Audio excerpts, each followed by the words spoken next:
Yeah, I can start. Hello everyone, welcome back to another podcast by Grow Junction. Today we have with us Mr. Gautham CK. Welcome Gautham. Please, if you can introduce yourself. Thanks a lot. Hello everyone. My name is Gautham. I have been working with Nestle for 3 years right now. So prior to this, I was doing my MBA from IIM Bangalore as a fresher. And prior to that, I had finished my engineering in Chennai in College of Engineering, India.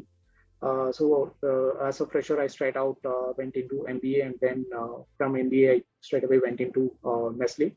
For the past 2.5 years, I'm working with Nestle. Prior to that, a bit of personal intro about me. I am born and brought up in a small town called Kanyakumari in Tamil Nadu. I am from there. Until my 12th, I done my entire schooling in the district of Kanyakumari, and then straight away I went to Chennai for my engineering. So totally, I am a South Indian who had spent almost 21 years of his life in South India, 23 years of my life in South India, and then went to Delhi to do my Nestle career, a short career of 8 months at HO, and then again came back to South India for almost 2 years of sales currently for 8 months in Hyderabad, and then around 15 months in Salem in Tamil Nadu, and have switched now to marketing. For the past 6 months, I have been working as a brand manager for Maggi Sauces. Yet to go to my base location because of all this COVID issues, and I'm hoping to go next week to start my stint at Delhi. That's it about myself. Nice. So you come from a really beautiful city, we can say Kanyakumari. Very Yeah, nice. I won't call it as a city. It's a small town actually. Yes, it's very, very beautiful, and it has a very good blend of you can have your day at your seas, and you can also have some good mountains around here. So it's a very good place to live around. But after from my childhood days to now, I think the temperature has been increasing year on year. So I'm feeling my town also has been part of all the global warming going around. But apart from that, yes, it's one of the very beautiful places in India. Yeah, a beautiful blend of nature and culture, you can say. Yeah, exactly. Yeah. So, can you tell us about, what brand management role exactly is? If you can just throw some light Great. on it. Yeah. Okay. So I have straight away got into the point. Yeah. Yes. Okay. So brand management role is, just one myth of where a brand manager role generally gets looked upon in MBAs or during your college days is like brand manager roles are generally looked upon as a marketing role. Marketing, I would say, is one arm of brand management. It's not the only arm of brand management. I would prefer to see it like that. I would consider brand more as a general management role, and as a role wherein if you want to build your managerial skills for the future. Brand management is one of those kind of the roles to go into a leadership position in the future. Why I'm saying this is obviously you will be 100% in charge of marketing, but you'll also be in charge of other things. You are the custodian of the brand. So I would straight away limit my talks about brand management to an FMCG perspective, since I am currently working over there, and I would be able to give a better perspective about how a brand management role in FMCG is. So at least coming from a Nestle point of view, a brand manager is more of a general manager. He is the custodian of the brand. He manages the P&L of the brand. He is responsible in and out of the P&L of the brand. He is the sole custodian who has who's the center point of contact for all the teams, be it the finance team, be it the supply chain team, be it your technical team, your factory team, or even your sales team, whoever it may be. He is the brand custodian. He or she will be responsible for taking decisions on what is the product that has to be launched in the market, what is the channel that has to launch this product, which all areas are we going to launch the product at, what is the price of the product. All the decisions, the final decisions, will be taken by the brand manager. Not to say that it's more like a general management role where you connect all the sub functions who are aiding you and help them in arriving at the final decision. Obviously, you will get your support from your supply chain team, your finance team on what is the better cost or what is the better price for the product, how to where to procure the raw materials of this product from. All these things will be helped for you from the supply chain or the finance team or the sales team, but you will be the sole brand custodian, taking the final call or managing the P&L of the brand. So that per se, that's what I see it more like a general management role.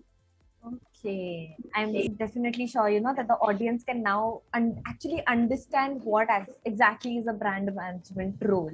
So I want to know your side, like what did a particular interest did you develop in this role, or how was it? What was that one exciting factor that made you go into the brand management role? Okay. To be pretty honest, I didn't go into IIM Bangalore at that time thinking that I want to end up in the brand management role. I'd be fairly honest upfront. When I went into IIM Bangalore, I was more interested towards going towards a finance role or something to do with finance. I was more interested in that.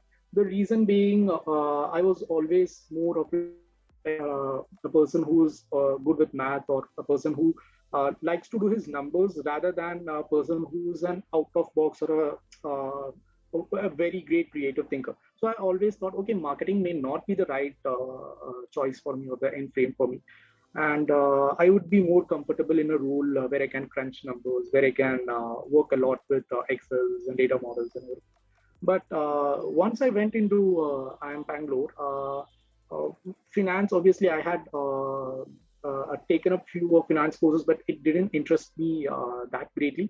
Obviously, I try to understand what is the basics of each and everything, but almost it was into this. So yeah, you're also coming from a business school, so you all have the summer, and then comes your summer internship, and then all your race for your final placements begin. So during that time, it was almost that you are unable to decide which stream you want to get into. It was almost a similar kind of experience for me. Believe it or not, like almost 90% of the persons I see on the campus, everyone has this at one point or time or the other. They always feel like, where should I exactly want to get into? Everyone will have the doubts in their minds.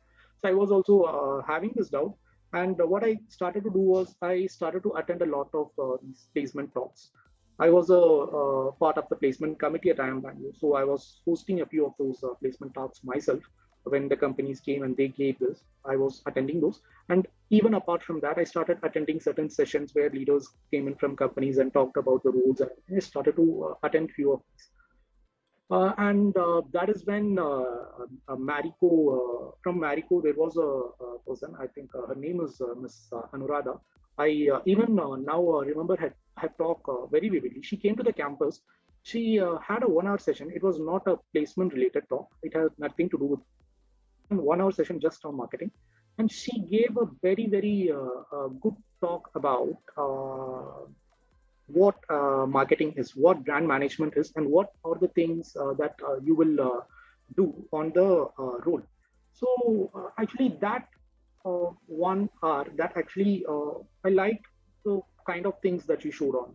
She showed a lot of things. She was not showing something very, very like brilliant models and like brilliant Excel models or like data models, and no such thing. It was plain common sense. She was asking us to decide on certain things, what you will do at this point in time. So it was as simple as that. She showed us an ad and asked us to interpret what you interpret out of it. Obviously, I was always thinking that maybe I didn't have the creative side, and I was always more inclined towards the number side. But I found it was more of giving me a good perspective about how I can decide on very small things using my common sense. So I started to like that, and then is when I decided maybe I want to try out brand management or sales and marketing as one of the roles that I want to get in. I was at that point in time, I was not very much interested in sales. I was more interested in going into marketing or a brand management role. So when I then came the placement talks of some big FMCG companies on the campus, HUL, P&G, a lot of such companies came to the campus and they were giving their talks. And I was very, very inspired by the talk that Nestle gave on the campus. So Marico, Nestle, Mondelez, these were some of the companies I had on top of my list. I wanted to get into these companies, and then is when I decided, okay, at least for summer placement, I would go over there. I would have a staying for 2 months. If I like it, I will then continue it for my final placements. If not, I will look for some other option.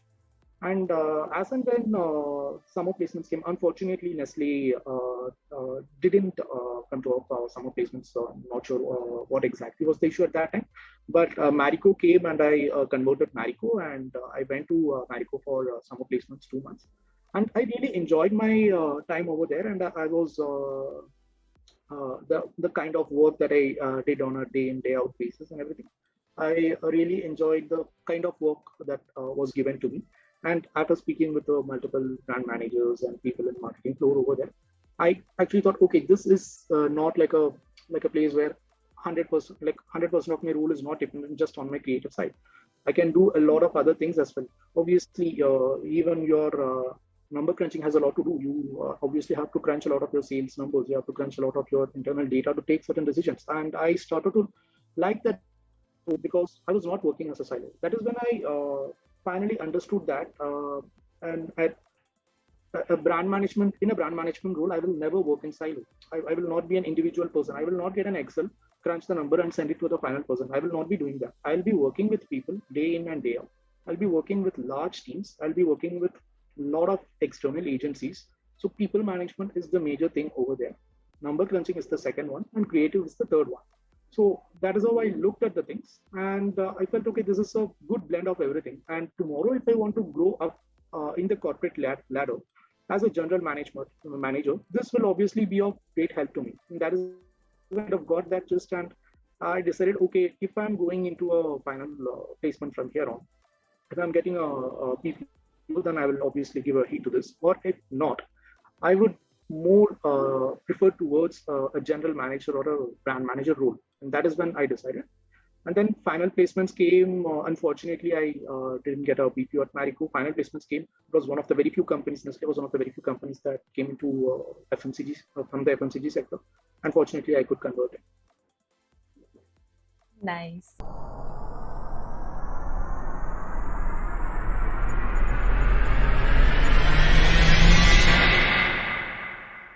So you had quite a journey, we can say, wherein you were into finance, and now you got that interest. You developed an interest in brand management. So we can say that's a nice shift.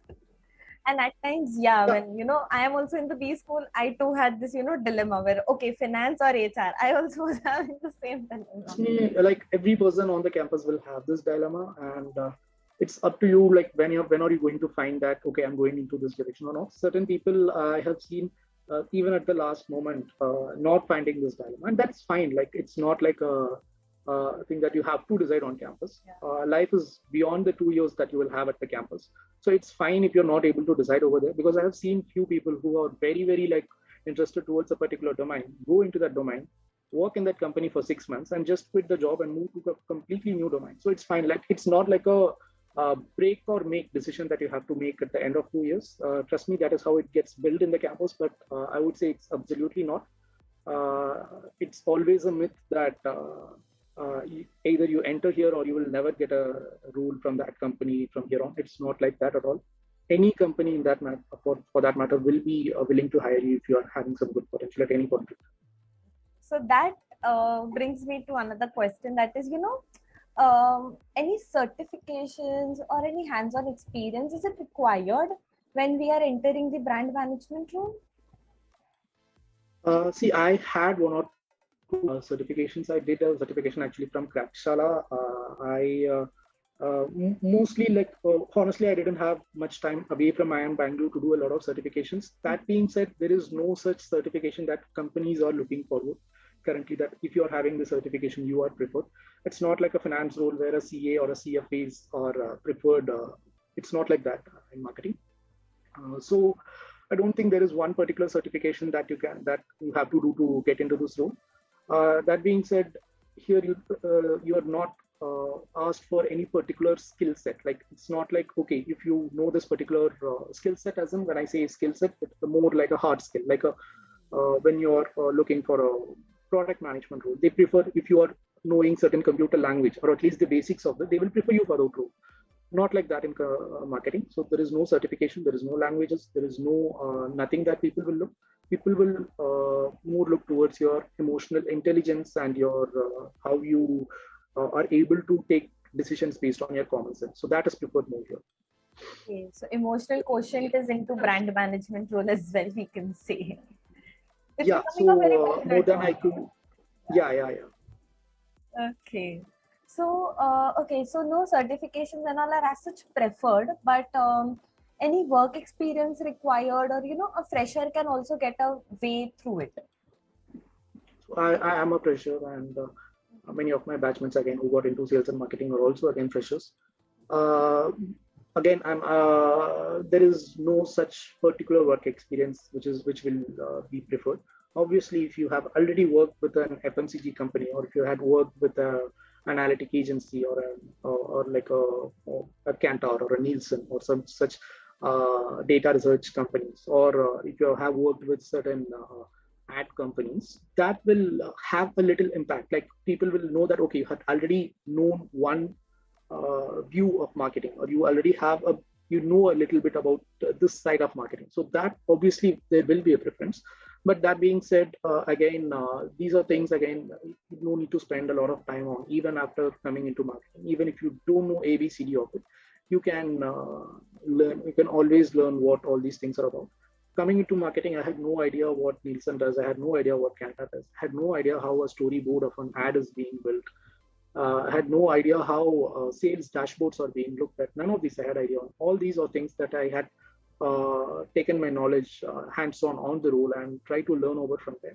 Fortunately, I had some very good line managers here at Nestle, and they were actually brilliant enough to teach me in a very short period of time on what exactly I have to look at it, and what exactly I don't want to look at this point in time, and make decisions based on it.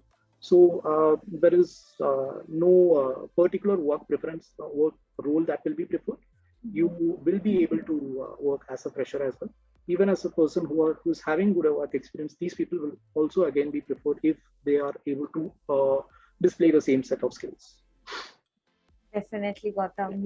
The audience that are watching us right now, maybe some of them are freshers, maybe some are sitting with experience, but I think this session is going to be, a very relaxing for the freshers. I would say that, okay, now they won't be more stressed about entering the brand management role. Since I was as a part of the placement committee as well, I fairly know that at least none of the brand management companies, or none of the companies which came from the FMCG sector at least, had an entry barrier for any of the freshers. There are a few companies who comes to campus and hire only people with work experience for certain roles. Mostly sales and marketing roles are not like that. Sales and marketing roles anyone can generally get into, and it's being built, and it's currently also similar to that. So I feel freshers are definitely relieved now, we can say. Yeah, so so this is a very common question that often comes up is, when we are going for an interview, can you list down 3 important things that, a recruiter is looking for when they are interviewing a brand management role? Okay. 3 important things that the recruiters are looking for in a brand management role. Okay. See, I would take you from my interview only, because I haven't seen people interview others so far in my career. So taking you from my interview, I would always say one particular thing. It also came up during the course of what we talked, is emotional quotient. Emotional quotient is definitely one thing. I'm not sure about other companies, at least I can vouch for Nestle, because this is what I was being told after my interview. I was asking the person who interviewed me, what is the reason? Why did you select me? And she straight away told me that emotional quotient is one of the things that we are looking at Nestle. So you were answering certain things, and you were telling us on what happened in your life, how you came out of it, and what decisions you were making at that point in time.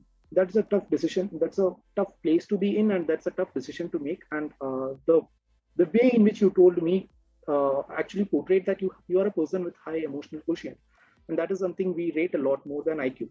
And the reason for that is in a brand management role, day in, day out, you might be under like very stressful situations. You might be under a situation where certain teams or certain agencies, external agencies or internal teams might do something which completely takes your business off track. And at the end of the day, you will be blamed for that, because at the end of the day, as I have said earlier, you are the brand custodian. So how you react at that point in time, the person has to be stable. The person has to be emotionally stable and very high EQ to take not just a brave decision, a decision which doesn't affect others, and a decision which is taken without a lot of emotions being in play. So obviously, and that is the point when I felt that okay, that till that point in time, I don't know what an EQ is. I honestly didn't give much thought again how to be like how emotionally stable, being stable is such a big factor on interviews. And that is when that she said that this is one of the major factors. I'm again not sure this is one of the major trait that is being looked in brand managers currently, but that is one of the major cue that I got from my interview. Other common thing that I would be say is you have to be a people person, because as I said, you will be working with a lot of people.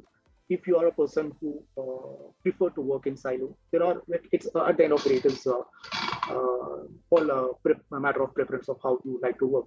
If you're a person who prefer to work a lot in silo, a person who doesn't like to be disturbed throughout the day, who like to work on his own set of data and set of work, creative work, and send the final output, doesn't like being interfered a lot, all these things, then sales and marketing or even brand management is not a role for you. You have to be a people person. Day in, day out, you will be interacting with multiple people. On a normal day, even though I am currently working from home, I might be interacting with at least 20 to 30 different people. I might be calling them. I might be on I might be on a meeting with them, or I might be at least like if I'm in my office, I have to go to their desk and I have to talk to them. So 20 to 30 people, not like in a meeting, like 20, 30 people are there in a meeting and I am discussing in a meeting, not like that. 20 to 30 personal one-to-one interactions keep on happening. So you have to be a people person. That is for definitely one thing. If you are good at numbers, then it's great. You have always to be aware of what the competition is doing, what is your price point, what the competition's price point is, what is your sales numbers, what is your market share numbers, what is your penetration numbers. You have to be on top of all these things. You cannot, I'm not saying you have to remember all these numbers. You have to know which data to look at and what you have to infer from that. So yes, a good feel for numbers, or a person who's good with numbers might be preferred. And the third one is obviously the thing that is being looked at as the most important trait by many people outside is the creative trait that you might have. Because as a marketing person, at the end of the day, if you're building a storyboard for an ad, or if you're building a new packaging for your product, if you're creating a new positioning for your product, all these things, you have to be creative enough. You have to be creative enough to do something that others have not done so far. You have to be creative enough to find that one particular point on which you have to focus on. So these are the three main traits that I guess marketing people have to look at. Apart from these three traits, I consider EQ as the most important one, since that is one of the Q that I got from my own interview. Yeah.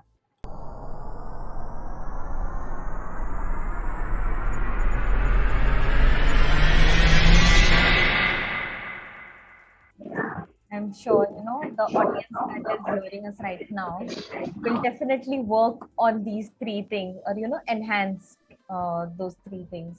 So, Gautham, what exactly is your current job role at Nestle? What exactly is it? Can you just tell us? Okay, so I am currently working as the brand manager for Maggi Sauces for India. So yeah, role is to manage the brand of Maggi Sauces, which has a portfolio of products under it. Like what a brand manager generally at Nestle at least does if he is handling a particular portfolio is he or she will be handling the what is the product that is going out into the market, what is the packaging that comes on the product from that single point, or even the final recipe of that product. If, say, for example, Maggi Sauces, there are a lot of products which are already in the market. So you're not going to go there and taste a recipe and going to change it. That's not going to happen. That is there in the market. But if there is a new launch which is coming, or even for an existing product, if you want to improve the taste of any such things in the product, or if you're changing certain ingredients and finalizing a recipe, that final calls goes from you. Why I'm saying this is from the product itself, the end product, which is the sauce. What is the product going to be? What is the percentage of all those things? Technical team will obviously be giving you all the help. At the end of the day, the call will be taken by you. You will also be working on what is the format of the product going to be, whether it is going to be in a bottle or whether it's going to be in a pouch or a sachet. What is the format going to be? You'll again be taking a call on that. So you have to take calls basis on like the data that you have. What is the preferred format again for this? What are people nowadays preferring? And what is the size that you're going to launch the product in? Whether it's a half kg or it's a 1 kg or it's a 250 gram, whatever it is. What is the size of the product that you're going to launch it? What packaging are you going to have for the product? If it is a pouch, then what is the color? Since it is Maggi, all you know is yellow for Maggi. But it's a sauce. So what are you going to call out the product? What is the packaging going to be? If you're going to finalize all these things and then say, okay, this is the color of the packaging, what is the message that you're going to call out on the front of the pack? What is the message on the back of the pack? What is the price point at which you're going to launch the product? All that I have said is for a launch, for a new launch or anything. Yeah. For an existing price point, again, all these decisions will you have to take on a time or on a cyclical basis. You have to always look at what is your raw material prices, and you have to take a call on, okay, whether I'm going to increase my prices or not, whether I'm going to stay with this particular price. If I'm increasing my price point, what will the consumer do? All those decisions again will be going from your end. Leave the product side for now. Coming to the positioning side, what are you going to do for marketing the product? Where are you going to market? Like, are you going to market on TV? If on TV, which channels are you going to market on? What is the type of ad that you're going to run? Which are the regions that you're going to target? If it is digital marketing, then it's a completely different story for that. So communications perspectives. If it is an ad that you have to build on new, then what is that ad going to be about? There are two things in communication. One is building a new ad that is from scratch. You will be the final person, custodian of doing those things. And the other one is if you're already having an ad, and how are you effectively going to run it in media? How are you going to manage the spends? And where are you going to run these ads? Whether are you going to run it on YouTube, or whether are you going to run it on Facebook, Hotstar? What is the platform that you're going to target? Those things that you have to decide on. Two things. So product is done, positioning is done. Third is what all are the channels you're going to launch it in? Which all are you going to launch it in? E-commerce, all these things again. The place. Basically, what I'm trying to do over here is explain the 4 P's of marketing. Yeah. The product, the positioning, and the place. So this is what a brand manager does day in and day out. I don't want to call out it as a framework, but obviously it is the one framework that you will be using over here. It actually comprises of the brand manager's role, and the final one will be the P&L management. Obviously, you will have a certain budget to do all these things with it, particular here. And it's all up to you that you are not overspending it, you're not underspending it. If you're overspending it, obviously you have to get a lot of approvals on why. You have to justify on why I need an extra money to do what. If you're underspending it, then again, the next year you have to give justification. Why are you unable to spend, and why are you asking for this money right now? You have to give the justification for that.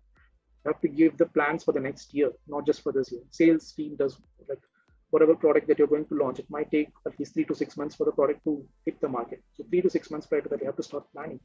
So what is your next year's plan? You have to submit the next year's plan. If you're asking for a capex, like you're saying that, okay, I want a new factory line to be built on. That doesn't happen in 6 months or 1 year. That will take 2 to 3 years. So what is the 3-4 years projection? What is the next 4 years projection of sales? What is the additional thing that I want in factory? This line I additionally want in factory. So all these things will come under a brand management role. Hearing it in a single go, it might feel that, okay, there's a lot of responsibilities and it might be a lot of work.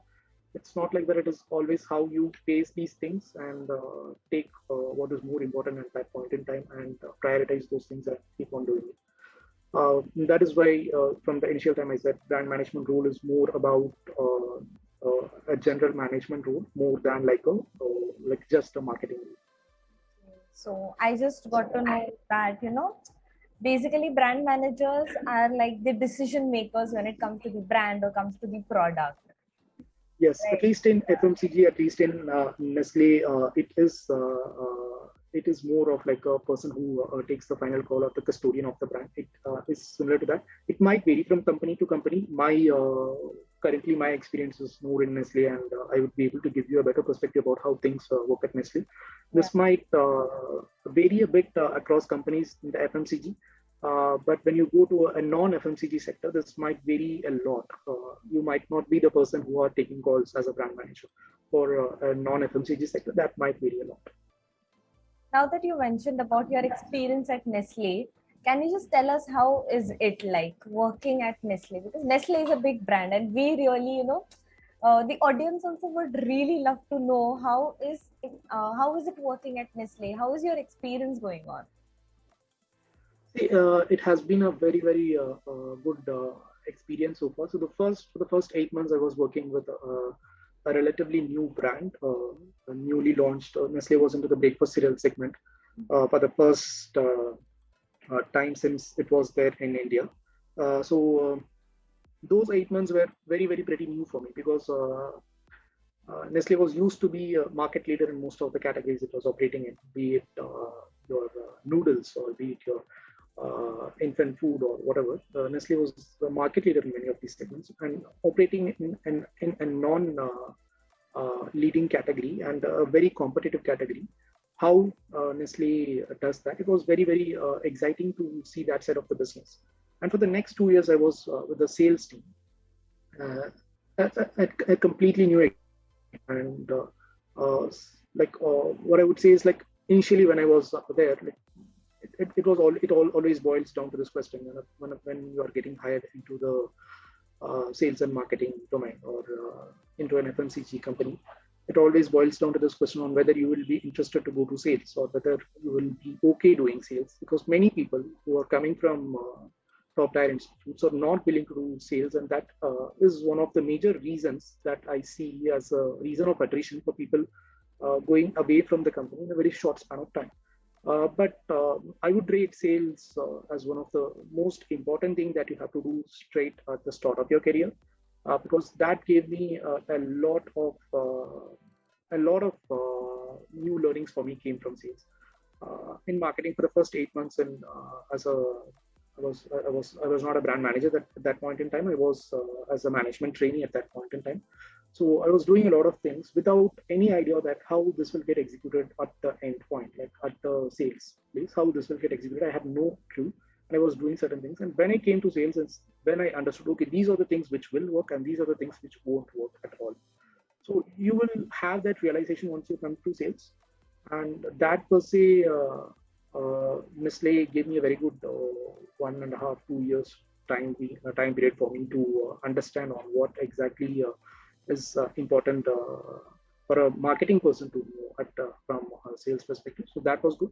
Again, now coming to a big brand like Maggi, one of the household names of Nestle in India.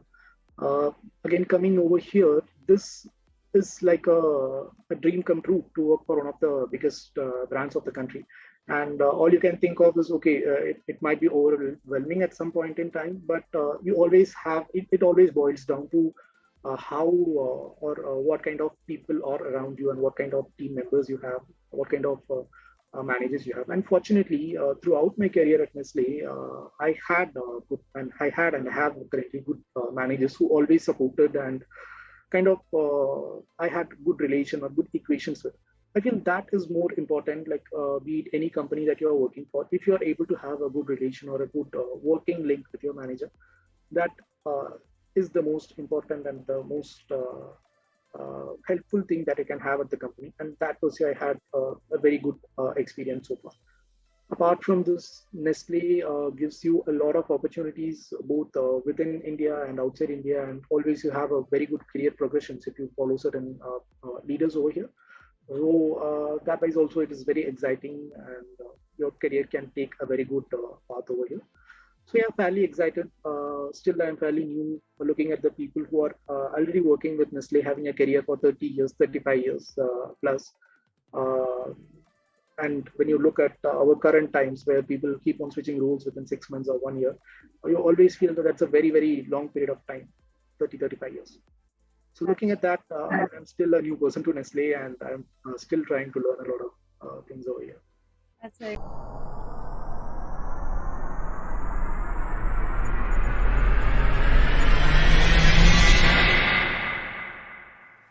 But yeah, we did got to know that, you know, your experience working at Nestle is really amazing and you are learning a lot of things thanks to the supportive people who are there with you, you know. So, how was your interview experience at Nestle? Like when you were interviewing, of course, you were a fresher. Like, how did you dealt with the interview? Were you nervous? How was it?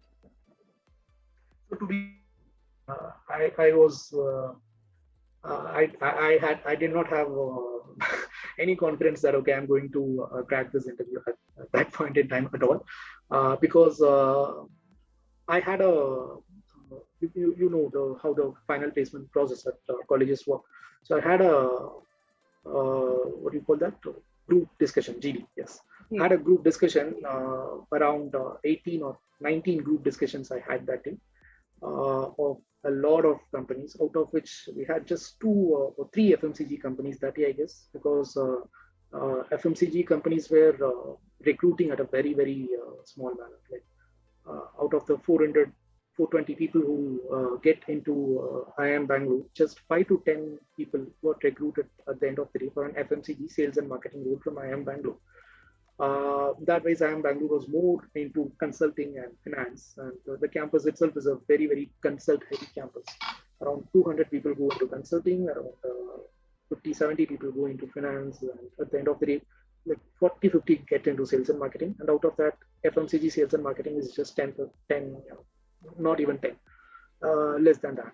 So I was always of the opinion that, okay, if I'm limiting myself to FMCG sales and marketing, this is like a very limited pool. And I was not very comfortable doing that. So I was also looking at certain, general management roles and everything.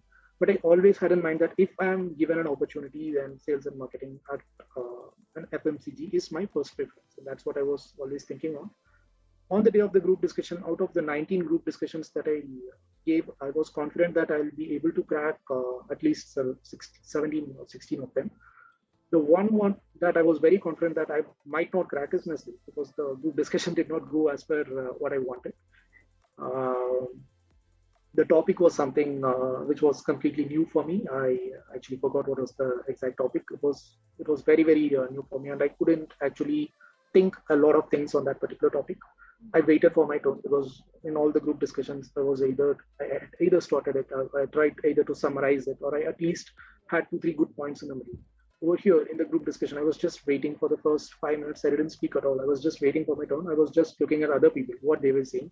And then I got a gist of a topic, and then only I was speaking. So at the end of the group discussion, I was just thinking that, okay, this is the top company that I had in my list, but probably this is not a place where I might get into. At the end of the day, when the shortlist came, I was surprised to see my name, because around like 60, 70 people gave the group discussion, and they had shortlisted around 5 to 6 people. And I was one among them, and I was pretty shocked to see that happen. And then I decided, okay, this is one of the very tough choices that I have to make in my career. But I decided that I will make this particular decision, that you have to give your preference list at the end of the day. And I had Nestle on top of my list. I went into the interview. The first 30 minutes was with one particular panel, which went relatively better with the HR. The next 30 minutes was with the marketing panel, and that didn't go as per my plan. Whatever answer I was saying, I was cross-questioned on a lot of things. I was asked like, what will you do? Why are you doing this and why are you not doing that? I was asked a lot of questions, and I was always thinking, okay, like maybe they are thinking that this person is not fit for the job, or maybe they are thinking that this person is deciding on the other option than what they would have preferred. All those things was going through my mind. And when I came out of the interview room, I was just under the impression that, okay, this is a lost cause and I have to go to my next interview. I was just thinking that, and then they came and told me that, okay, your interview went good and we are going ahead with you. Straight away I asked my interview panelist, like, why did you hire me? That is when that question came from. That's when she said to me, okay, see, I'm not saying all the people at Nestle would do that, but I would particularly prefer to have or ask my candidates on all sort of questions and actually try and put them under the pressure and see how they react to that. And that is where I felt that you had a very good emotional quotient, and that is the reason I had preferred you. So not all interviews at Nestle might happen as per this. My personal interview went in this manner, but I had heard other people who had a very good like 1 hour, 1.5 hour discussion on a lot of things, their life and everything, and finally they were given the offers basis that. So yes, it mostly interviews not just at Nestle, at most of the companies depend on the panelist that you're going to have at the end of the day. What the panelist is choosing to ask you, it is dependent on that. But it all boils down at the end of the day to the culture of the company as well. So the company again believes that people who are going to stick with them for longer, people who are going to have a longer journey, or obviously people. And that is one of the things that I gave them a confidence on. I had given them a confidence saying, I'm not going to stick here for 1 year, 2 years and go away and start my own startup and do certain things. I might do that at a later point in time if I have a complete confidence in me and everything. But right now, I'm not looking at that. I don't have a startup idea in mind. I'm not coming to your company to learn and get it. I'm here to work for your company. I'm here to work for your brand, and that is something I want to do for now in my life. They were satisfied with that, and that is where the interview took the turn. I guess. Nice. You had quite an experience. It was quite a great journey for you, we can say. So, just like you got a feedback from the HR person, what advice would you like to give, those who are just entering the brand manager's role? What would you give an advice to them? To people who are entering into the brand management role, or people who are preparing for the brand management role? Preparing, yeah. Currently who are preparing for the brand management role. Okay.